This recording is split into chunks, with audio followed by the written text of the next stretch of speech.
Good morning, everyone, and welcome. It's FPC Radio Live. It's Thursday, November the 17th, 1 week before Thanksgiving, and we got a pretty big matchup tonight. We got the Packers and the Titans, and it feels like, John, for the first time in a few weeks on a Thursday, we actually have two at least somewhat fascinating teams going against each other. I know the Packers. We've talked about it to great lengths. The Packers, I think their season is over. I think that win last week was nice, but I don't think it did much to save it. And of course, the Titans are, I don't know, what are the Titans? Are they an elite AFC team, or are they just a very good team? We'll probably find that out tonight because I think both teams are hopefully we're going to get a good game here tonight, John. But that's not where we're going to start. We're going to start over in the National Basketball Association, and your guy, Kevin Durant. And look, I'm going to give you all the credit in the world, John, because you've been on top of this from day one, and you've always compared Kevin Durant and Aaron Rodgers as two of the same type of athletes in terms of their mentality, their ability, and just how they carry themselves. And it's not necessarily a bad thing. I mean, everyone can't all be buttoned up and tight-lipped. But we saw a great example of that, or we heard a great example of that yesterday with Kevin Durant essentially calling out the rest of his team as, what they are, a bunch of role players, and the expectation for the Nets to win is greatly influenced by the fact that Kevin Durant is on the court, and that's about it. So, John, I first of all I got to give you credit for calling out Kevin, not calling him out, but calling out his personality and kind of being on top of this from day one. And two, I just got to get your thoughts on this, because as harsh as it sounds, John, you know what? I know lies in what Kevin Durant said. No, I mean, Durant and Rodgers are so similar. Look, Aaron Rodgers is my favorite football player. I love Kevin Durant. He's not LeBron. I don't think he's as great as LeBron as a player. I don't think that Aaron Rodgers is as great as Tom Brady. Brady and LeBron are more alike, whereas Rodgers and Durant are very similar in the case that they're not afraid to speak up. At times, they can be passive-aggressive. We know Durant's constantly on social media with burner accounts and fighting with people with 87 followers.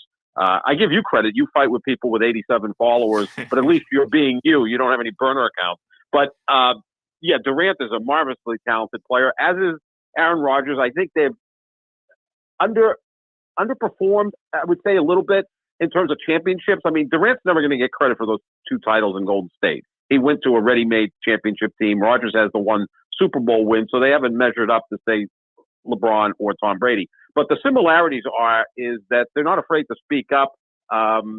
And, at times they get in trouble for doing so. And we've heard Rodgers all year essentially complain about his wide receivers. And he's got a lot of young, inexperienced guys there.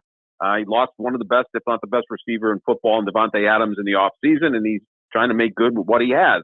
Durant now doesn't have Kyrie Irving, who's serving a suspension. I believe he's supposed to come back this weekend. I don't know if he's met with the owner of the Nets. Yeah, he's got to meet with the owner, Joe Tsai, and get everything buttoned up. And you also got Ben Simmons, who appears to not want to play basketball. So those are his two sidekicks. If you're looking for a big three, it's Durant, Kyrie, Ben Simmons. Good luck with that. It's almost like Kevin Durant's house of misfit toys. So, he complained of, like, what do you expect? I'm out here with, role players and guys that, have never scored more than 8 points in an NBA game, and you're expecting us to win. I mean, it's not normally the way you want to carry yourself, but that's the way Durant is. I think he's, probably securing himself to say those things. And then, like you said, he did it in kind of a nice way. Wasn't overly aggressive, but that's, again, the passive aggressiveness that we see with Durant and Rodgers. So the Nets are just a middling team in the Eastern Conference right now. You know what? To be honest with you, though, I think, and, maybe this is just my perception, or maybe it's my personality that I think it's similar, but I feel like Kevin Durant is more human than any other athlete when you think about it, because, like, as much as this is out of the norm in the sports world, I feel like this is how people, normal, everyday people act. So it's like, is it shocking when you see it from a superstar basketball player? And yeah, but at the same time, it's kind of a stark reminder that, these guys are human too. You know what I mean? Like, Mhm. like they have these emotions, and they're going to go on and defend themselves. I'm glad you brought up the fact that I'm constantly on Twitter arguing with people. I don't care how many followers that they have. If I have a point to prove, or if I get frustrated with their stupidity, I'm not going to drop it. And you know what? Maybe the joke's on me, John. Maybe it is, but that just means I'm human. And Kevin Durant's got a lot of that. And look, like I said when we started talking about this, there's nothing, there's no a lie in what he's saying. And to your point, he's earned this right to do that. And look, you're right. He's always going to get knocked for going to the super team. But we've talked about this before, John, and no one will accept it because if they want to hate on the Warriors or whatever, or Kevin Durant specifically, the Warriors aren't the Warriors without Kevin Durant. Without Mhm. Kevin Durant, and I know, oh well, look at last season. Well, okay, you win two championships, what, 4 or 5 years apart? Assuming the Kevin Durant's not there or whatever. It's impressive, sure, but Kevin Durant made the Golden State Warriors of what we know them now, and that's not to say that obviously Steph Curry wasn't a huge factor and all these other players, but they weren't a super team until Kevin Durant arrived. Does that make, like, you know what I'm saying? Like, I don't believe, like, because Well, he put them over the top. He made them unbeatable. They were unbeatable in his 3 years there. The only time they didn't win is he was hurt and Klay Thompson was hurt. yeah. If those two guys are healthy, they win 3 titles in a row and they go on their merry way. Yeah, I mean, they were still really good before Durant got there. They won a title, but and it then was they a lot lost of in Game 7. See, I try to make a distinction between, like, I think super teams, quote unquote, or at least how they should be perceived, are the teams that are put together outside the organization. You know what I mean? Bringing in already made talent, creating this super dynamic. Whereas, I'll always give the Warriors credit for essentially building their foundation that led to them winning 73 games. But again, I mean, that would have been impressive in and of itself just to do that, and then obviously have that title the year before. But at the end of the day, they don't win multiple championships without Kevin Durant. They don't become this like dominant, like, every season just pencil them in for the NBA Finals because of Kevin Durant. So I think he's earned that, and I do agree with you. He's never going to get credit that he probably deserves, and same with Aaron Rodgers. And that's something we've talked about that before. Like, always being compared to Tom Brady. Well, yeah, if he's compared to Tom Brady, he's always going to come up looking disappointing. And he shouldn't be. You know what I mean? Like, it shouldn't be that. Like, it shouldn't be like, oh, Kevin Durant didn't do what LeBron did, or Kevin Durant, or this weird discussion about Kevin Durant going to the Warriors being a bad thing, but LeBron James, you know what I mean, bringing talent together. Like, to me, it's the same thing. Well, Kevin yeah, but here's Durant the went thing, to. though. Yeah, but again, here's what. Well, I'll go a little bit off the rails here, but here's the thing: Durant goes to Golden State. Durant gets criticized, right? Mhm. No one criticizes Steph Curry because Steph Curry is, everybody's favorite player. I'll laugh when I say that. But it's never Curry's fault that he drew in Kevin Durant, right? Mhm. But let's say LeBron was to go to Golden State now, which I don't think would happen, but if he goes to Golden State, he will get criticized. Curry wouldn't get criticized at all. But here's another one. If Durant was to go to the Lakers, which maybe there's a 1% chance that happens, Durant wouldn't get criticized for that. You know who would get criticized for that? LeBron. Because it's the way we look at these players. I also think that Durant kind of is never going to measure up to LeBron the way Rodgers is never going to measure up to Brady. And that's not the end of the world. I mean, there's a second best is still better than everyone else but one, right? So well, I think that's the problem with how we that's the problem with how we judge and look at athletes now, or at least these superstar athletes, because same in football, same in basketball. Mm-hmm. It's so hyperbolic, like the discussions. Everything is the greatest this, the greatest that. We've never seen this, we've never seen that.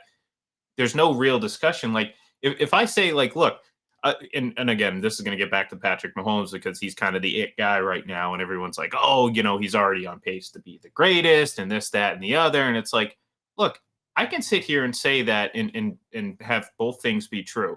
That no, there is no such thing as quote unquote GOAT pace. Patrick Mahomes has had a great start to his career, no doubt about it. It's not hands down the greatest. There's certainly plenty of other arguments for other players. But in the eyes of some fans, primarily a segment of Kansas City fans, everything's the greatest. So if he doesn't live up to that, well, guess what? What are you going to do? Backtrack?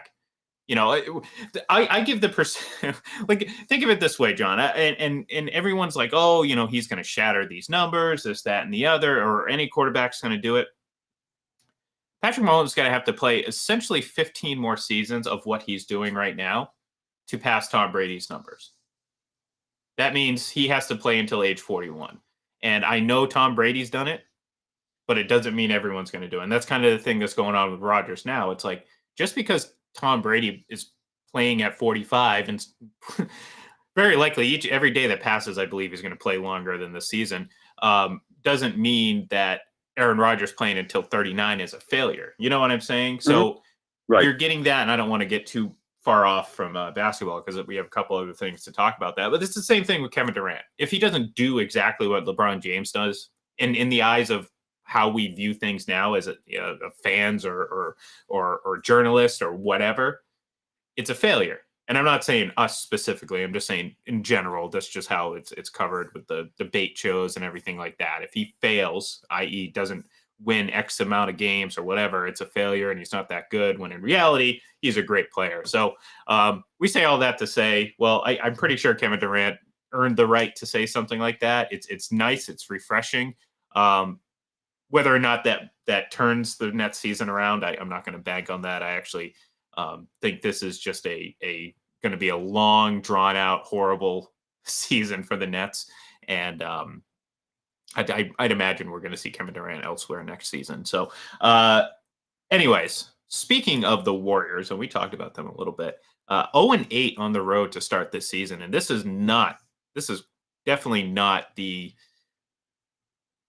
what the fans or the team envisioned after obviously winning the championship last year over the Celtics. How much, what's the panic meter at right now, in your opinion or in your estimation, John? Because you're the basketball expert here. You don't want to see. You should be a little leery about this. I mean, 0-8 on the road. This is a team that won 2 out of 3 games in the NBA Finals at TD Garden. They've always played, solidly on the road. And the interesting thing is Steph Curry's playing better than ever. I mean, he's playing at a level pretty much like his MVP seasons. So it's not him. I think that the issue with Draymond Green and Jordan Poole that happened in training camp is carried over. I don't think that's ever good when one player goes over and punches another player. And Poole got a contract extension for in excess of $30 million. Andrew Wiggins got his contract extended in excess of $30 million. And Draymond Green, who's been there longer than anyone but Klay Thompson and Steph Curry, has this year and next year left on his contract, and he's looking for more money. So I think that that's causing some problems. When they had Durant there, they had issues as well. But when you get Kevin Durant, Steph Curry, Klay Thompson, all in their prime, you could have whatever you want on the roster. It's not going to really have any effect because they're so darn good. The margin for error is less now than it was, say, 4 or 5 years ago, because these guys are older. They're not as good. The league's better. The conference is better. I would be concerned, though. I think at home they're fine. Maybe here's a theory that I've heard out there. On the road, the fact that they're not all getting along impacts them because you're kind of in each other's face. That's or trying point. to, whatever, you're on the road together. If you're not bonding and you're just kind of, being miserable, maybe it affects the court, how you play on the court. Whereas at home, you're home, you're with your family, you drive in 3 hours before the game, you play and you go home. You've seen the opposite of that be a positive thing, like where teams may be struggling or whatever, and then they have time on the road together, and it brings them, I point very specifically, going back over 10 years now, which is crazy, but Boston Bruins down 0-2. They went they had a sort of a team retreat, so to speak, in between games 2 and 3, and it was kind of a galvanizing moment. So to your point, if the Warriors are going on the road, and that only exacerbates the problem, you know what I mean? Like they're not gonna, it's not gonna translate well on the court because Steph Curry may be getting his, but everyone else is standing around trying to get theirs too, and that's not a good thing to have. So from one NBA final team to another NBA final team. This will be the last thing I ask you about basketball, because I do want to talk about the Titans and Packers a little bit. But are the Celtics and Bucks just on a collision course right now in the Eastern Conference? Because, as good as the Celtics defense was last year, their offense is just astounding this year. And it's kind of a weird flip of strengths when it comes to, I mean, they were a good offensive team last year. No, don't get me wrong, but very clearly that is what's driving their team right now. But at 12-3, the Bucks are at 11-3, the only two teams in the Eastern Conference with double-digit wins so far this season. I'll go back to the first question. Are they on a collision course in the Eastern Conference? There's so much basketball left to be played, right? Like at this point last year, no one thought the Celtics would make it to the NBA Finals. They were a 500 team until January. So things can change, but this team is loaded. As you said, Ian, offensively, they're playing at an extremely high level. They're averaging 1.2 points per possession, which is insane. That's just, record levels for this early in the season. I think there's a few teams in the East that, if they tweak the rosters or just get healthy, that they could certainly be a factor. I picked Cleveland to win the East. I'll stick with that. And look, they beat the Celtics twice earlier in the season, both games in overtime. And I think they match up pretty well with both with both Boston and Milwaukee. So they'd be the third team I'd look out for. But right now, Milwaukee has the best player in the sport in Giannis, and the Celtics have the MVP frontrunner in Jason Tatum, and everybody else contributing. At this point, it would look like those two teams are going to meet in the Eastern Conference Finals, depending on, of course, where the seedings fall. But I would still keep an eye on Cleveland, although they've played poorly the last couple of weeks. I think they can also be a factor. You have this obsession with the state of Ohio. You love Ohio. You love the Browns. You love the Browns last year. You like in Cleveland this year. You're a big Joe Burrow fan. I think you have a kinship or some sort of attachment to Ohio. No, look, maybe you're right. I mean, I said it, 12-3. That's 15 games. That's what, 20% of the season. Right. So yeah, there's a long time to go. But again, these are two teams that have been in the mix for the last few years. So this isn't a little bit different than, say, two teams that, kind of get off to a surprising hot start that really haven't been there. And you're like, okay, eventually they're going to come back. The things are going to average out. I think for the most part, these two teams are going to be right there, toe and toe the entire season. Which team's going to get the top seed or be the 1 seed, 2 seed, or possibly even 3 seed? That, like you said, there might be another team like the Cavaliers who obviously kind of stay in that mix as well. But yeah, it's fun. It's fascinating to watch, and certainly makes you really look forward to Christmas Day in just over a month, because that's going to be one hell of a matchup if they keep going at this pace. Yeah, and hopefully Giannis plays in this one. Yeah, I think he will. They're keeping an eye on what his workload is, obviously, and like they do with most every player in the league, except just Jason Tatum, who's played more minutes than any player in the league since the bubble. And then, of course, Christmas Day, you've got the NFL. One of the marquee games will be the Packers at the Dolphins, which could be an interesting game, too. So the NFL decides to drop in on Christmas Day, and the NBA is like, man, that's supposed to be our day. Well, the NFL decides to play games. Good luck. Yeah, well, we also don't forget about next Thursday, Thanksgiving, when you get the Patriots and the Vikings, the true test of prime time coming up for Kirk Cousins and the Vikings team against Bill Belichick and the Patriots. You never know. So, all right. So obviously tonight, though, not next week, we have the Packers and the Titans. I almost said the Vikings. I don't know why. I got my mind on next week and ham and not turkey, by the way. Turkey can go take a lap. What about chicken? What about chicken? Yeah. I'm okay. Yeah, I'm a big fan of chicken. Don't get me wrong. You can have, look, it doesn't have to be ham on Thanksgiving, okay? It's basically anything but turkey, because my thoughts on it, and I'll repeat it here just in case anyone hasn't heard it. But I believe, and normally what I believe is true, just putting it out there. I'm very confident in my opinion. Let's put it this way. I believe that the only reason people like turkey is because you've been conditioned to like turkey on Thanksgiving, because it's quote unquote tradition. So that's my opinion. So everyone's like, oh, I can't wait to eat turkey. But I know deep down in the back of your mind, you won't admit it, but you're like, man, I can hate turkey. It's dry. It's often poorly cooked. I mean, you have to really, really go above and beyond to make it edible, in my opinion. So, Mhm. deep down, like I said, I feel like everyone's just they're just grinning and bearing eating the turkey, and especially the ones that want to disagree with me. They'll never admit it, but they're going to be sitting there on Thursday eating turkey, saying like, "Damn, I wish I had some ham, something better, a little bit more succulent." So, but we're not here to talk about that. Not quite yet. Next week, I'll hammer home that point even more, but. No, so Thursday night tonight, Titans at 5-3, and then of course the Packers, who are just, I mean, really just fighting for anything at this point. And both of us believe that it's probably too little, too late for the Packers, primarily because again, Minnesota's, I don't. They're running away with the division at this point. You know, they have such a huge lead, and obviously the one game win over them. I'm not saying that it's, 100% take the money, put the money on Minnesota because again, it's Minnesota, so there's always a chance for them to kind of falter down the stretch. But I think the Packers have dug themselves a little too big of a hole, and quite frankly, I just don't think they're good enough, John. You know what I mean? Like, Mhm. it's not Aaron Rodgers necessarily. It's just I don't think the team around him is good enough. Both of us have been pretty disappointed in the defense. Would you agree? I think we both kind Oh of yeah. had bigger expectations for this team defensively, and that really hasn't panned out.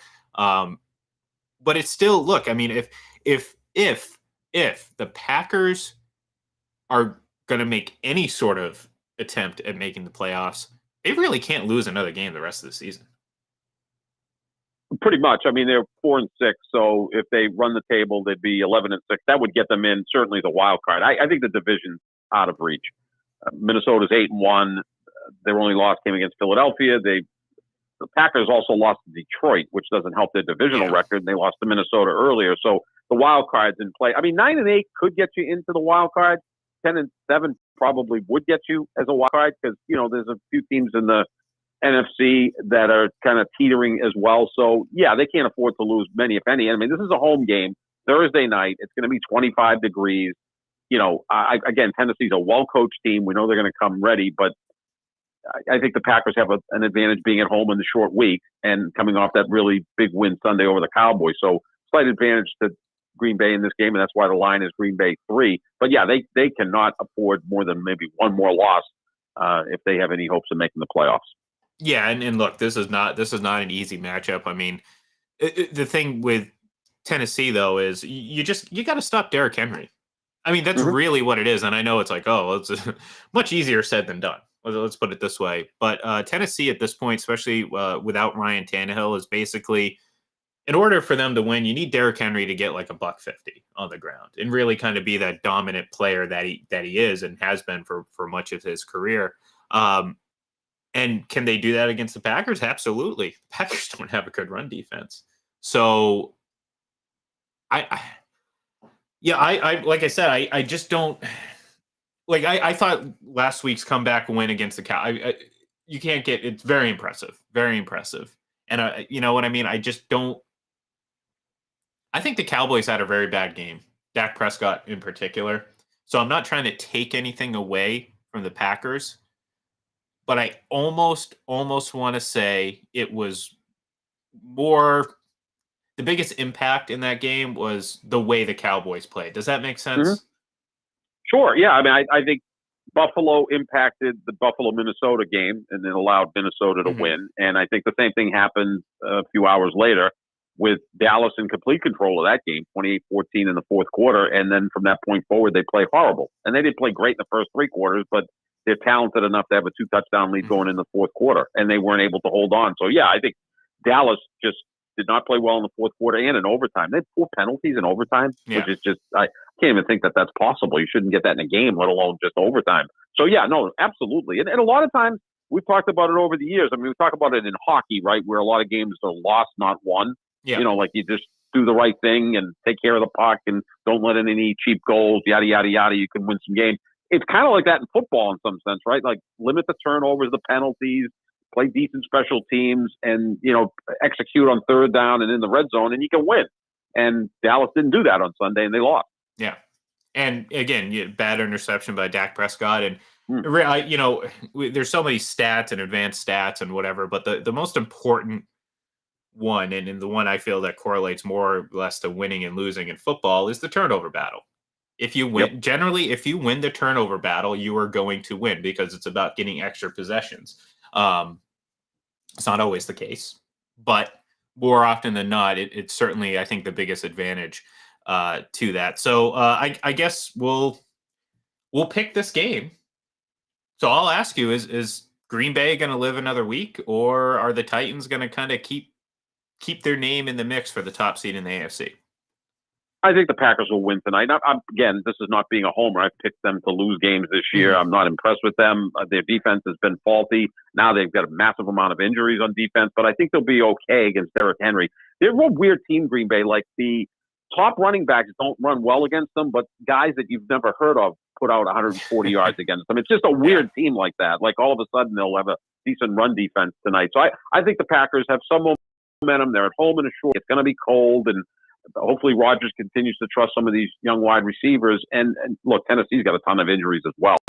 So I think the Packers will find a way to eke out one at home. Because again, as bad as they've been this year, they're still 3-1 at Lambeau. I mean, they're still tough to beat there in the regular season, not as much in the postseason. But I think they'll find a way to win. Yeah, I mean, I'm not going to disagree with anything about what you said, except for who's going to win. Like I am going to take the Titans because I do think Derrick Henry is going to have a pretty good game, but it wouldn't surprise me if the Packers won this. I I kind of get the feeling that maybe they have this huge come from behind win, and I think they're going to come out a little flat just on the short week, and I think that's enough to lose this game because like as much as the comeback was impressive last week, I if they fall behind by 14 again, I'm not putting much faith in them coming back. Let's put it that way because again, this isn't a quarterback issue. It's just I don't think they're good enough to do it consistently. So we'll see. We'll see what happens. Like I said, we always say it every Thursday. Just give us an entertaining game. Give us some semblance of competent football, and I think we'll all be happy. So thank you, everyone, for tuning in. We will be back tomorrow to give you our full breakdown of what's going to happen this Sunday. And, of course, we'll give our picks and everything like that for those games. So thank you, everyone, for tuning in, and we will talk to you soon.